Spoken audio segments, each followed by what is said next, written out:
안녕하세요. 오늘의 희소식 500년 전의 이야기, 세상에서 가장 슬프고 외로운 곳, 영월행 일기입니다. 조당전의 서재는 고서적 연구동호회 모임 장소로 쓰이고 있습니다. 조당전은 고서적 수집과 연구에 상당한 업적을 쌓은 분야에서 인정받는 전문가죠. 연문지, 부천필, 이동기가 고서적 연구동호회 회원들입니다. 연구회 회원들이 모인 어느 날 조당전이 책을 하나 꺼냅니다. 바로 영월행 일기죠. 이 책은 1457년, 그러니까 500년 전에 쓰인 책입니다. 더 놀라운 점은 학자 신숙주의 하인이 한문이 아닌 한글로 썼다는 점이죠. 그래서 이동기는 영월행 일기가 꾸며진 가짜라고 의심합니다. 이에 조당전은 직접 책의 내용을 검토해 진위 여부를 파헤치자고 제안하죠. 그리고 결과가 나온 뒤 다시 조당전의 집에서 만나기로 약속합니다. 조당전의 서재에 김시양이라는 여자가 찾아옵니다. 김시양은 바로 영월행 일기를 책방에 내놓은 인물이죠. 김시양은 그 책을 다시 되찾기 위해 조당전을 찾아왔습니다.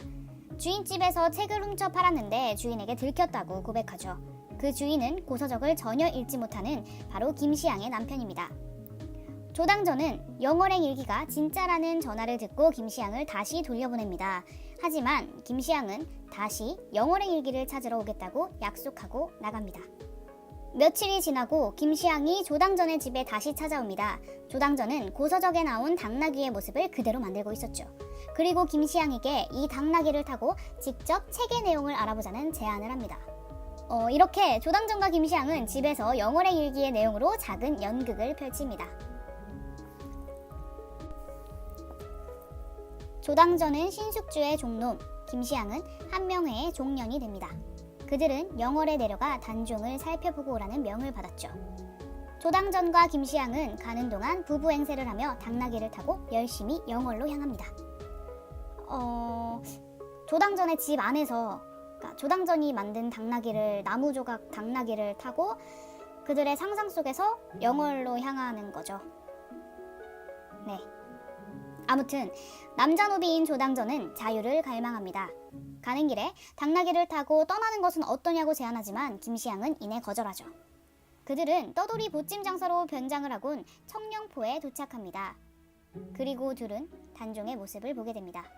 얼굴엔 아무 표정도 없는. 다시 고서적 연구동호회 회원들이 모였습니다. 영월행 일기의 내용을 객관적으로 입증할 수 있는 자료를 찾고 있죠. 그리고 세조실록과 해안지록에서 해당 기록을 찾습니다.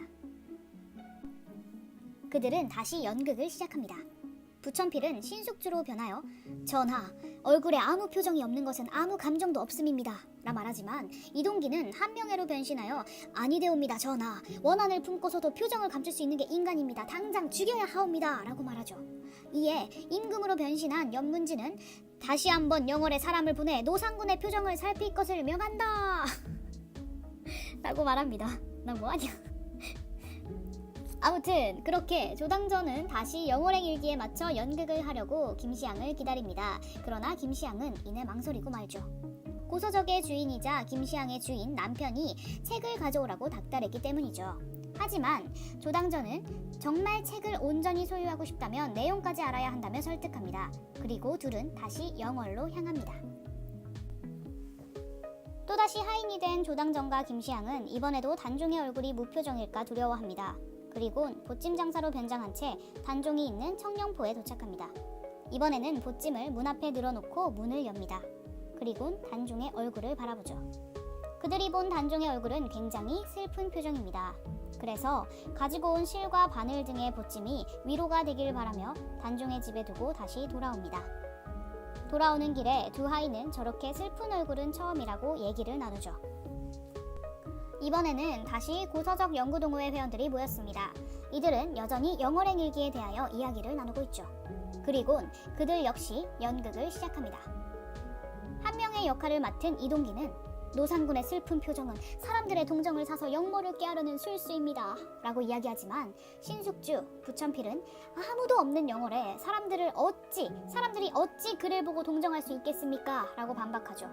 이에 임금 세조, 연문지는 노상군을 죽여라 명하지만 다시 한번 신숙주가 외로운 마음을 헤아리지 못하고 죽인다면 제왕의 위엄을 잃는 것입니다. 통촉하옵소서.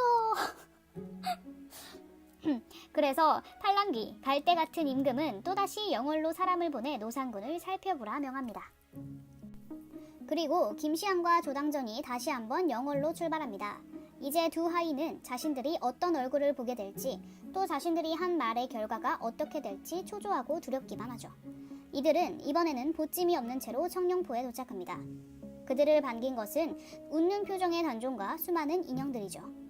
단종은 비록 왕관을 빼앗기고 외로운 생활을 보냈지만 자신의 마음이 진정 왕과 같다라고 얘기하죠.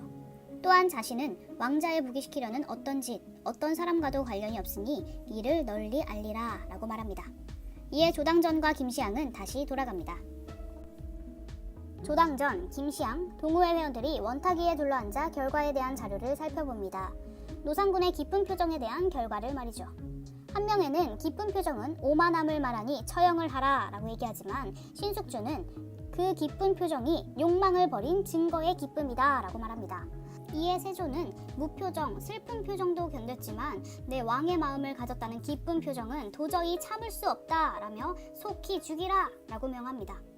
그렇게 영월의 단종은 결국 죽게 됩니다.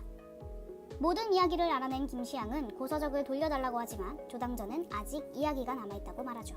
다시 하인으로 변신한 조당전은 종살이에서 풀어나 마침내 자유를 얻게 되죠. 기쁜 얼굴을 하고 김시향을 만나러 갑니다. 조당전은 반드시 자유를 얻어 행복하게 살자고 말합니다. 다시 현실로 돌아와 김시향은 조당전에게 물어봅니다. 영월행 일기의 결말이 행복이냐?